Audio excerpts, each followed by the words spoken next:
Naniniwala ang infectious disease expert na si Dr. Ron Jean Solante na malabong makapasok ng Pilipinas ang pinangangambahang Nipah virus na nauuso ngayon sa southwest portion ng India.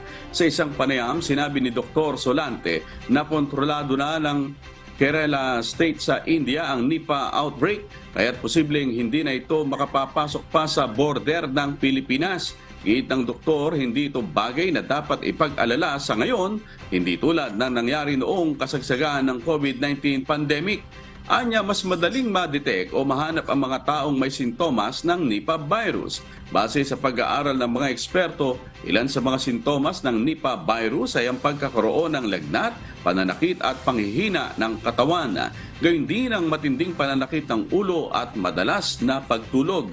Pwede rin itong humantong sa biglaang pagtigil sa pag-function ng baga at puso ng isang tao.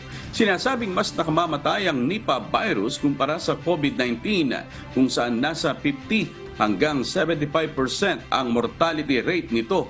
Ibig sabihin, 4 sa bawat 5 tinatamaan ng Nipah virus ay namamatay. Tiniyak naman ng Department of Health na may nakahanda ng surveillance system upang mapigilan ang posibleng pagpasok ng Nipah virus sa Pilipinas.